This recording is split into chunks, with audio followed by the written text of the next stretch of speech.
Just how much criminal activity does the president have to be involved in before impeachment becomes a serious possibility? Apparently, quite a bit.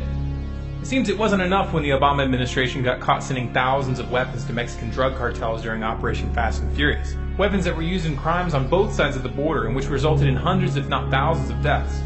Apparently it wasn't enough that Obama has claimed the right to kill U.S. citizens with drones both in the United States and abroad, or that he's already exercised this power in the assassination of Anwar al-Awlaki and his 16-year-old son, neither of whom were involved in any terrorist activity. It seems it wasn't enough when Obama signed the NDAA of 2012 and 2013, giving the military the right to detain anyone anywhere indefinitely without trial. Apparently it wasn't enough that Obama used American forces to topple the Libyan government without so much as asking for permission from Congress. It wasn't enough that they've been running drone strikes all over Africa and the Middle East, killing thousands of innocent civilians. If there was any real justice in America, these wouldn't just be grounds for impeachment, they would be grounds for life behind bars. No matter how you cut it, Obama is a mass murderer. But even now, with all the attention on the Benghazi cover-up, the IRS scandal where the government has admitted that it used the IRS to target political activists, and the AP scandal where the Obama administration has been caught seizing phone records of journalists, Congress is still non-committal and lukewarm when it comes to talking about impeachment. Some, like Senator McCain, have gone so far as to say that such calls are, quote, not serious. Here's the reality of the matter. The Republicans aren't going to push for an impeachment of Obama any more than the Democrats were willing to push for an impeachment of George W. Bush. In fact, they will do everything in their power to avoid having it come to that. The reason is simple. These clowns are on the same team. They work for the same corporations. The party lines are just for show. The American political system is like the World Wrestling Federation. Yes, they'll smash chairs over each other's heads. Yes, they'll throw a few choreographed punches and carefully timed pile drivers. But at the end of the night, they'll all hang out backstage together drinking Budweiser and snorting crystal meth.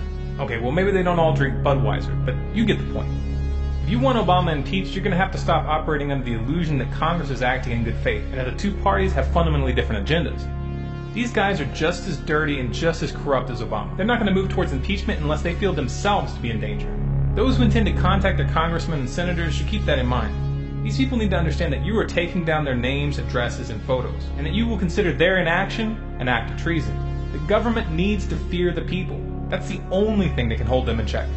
For those of you on the left who still think that this is a partisan issue and that undue attention is being placed on the Obama administration, let's be clear. Bush and Cheney should have been impeached, and they still deserve to be arrested and tried for war crimes. If you were judging Obama by the same criteria that you judged Bush, then you would be pushing for Obama's impeachment yourself. Any liberal who defends Obama at this point is exposing themselves to be a hypocrite.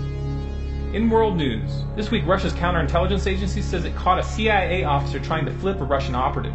The accused American, Ryan Christopher Fogel, was a career diplomat working as the third secretary of the political section of the American embassy in Moscow.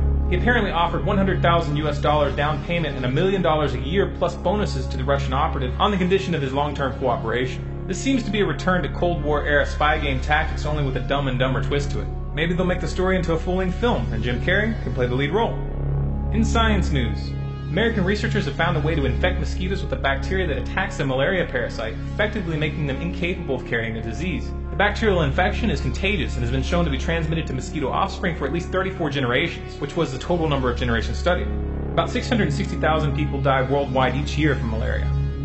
In financial news, Federal Reserve Chief Ben Bernanke has hinted that he may not seek reappointment for a third term, meaning that he will likely step down this next January. He'll be leaving before the full consequences of his quantitative easing policies set in.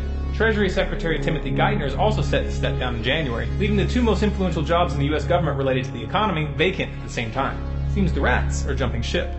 For those interested, oil is currently selling at $94.16 a barrel, gold is currently at $13.94 an ounce, and silver is at $22.55 an ounce. If this is a message you feel the public needs to hear, then be sure to like, favorite, and share this video through as many avenues as possible. If you want more videos like this, be sure to subscribe to this channel, Stormclouds Gathering, on YouTube.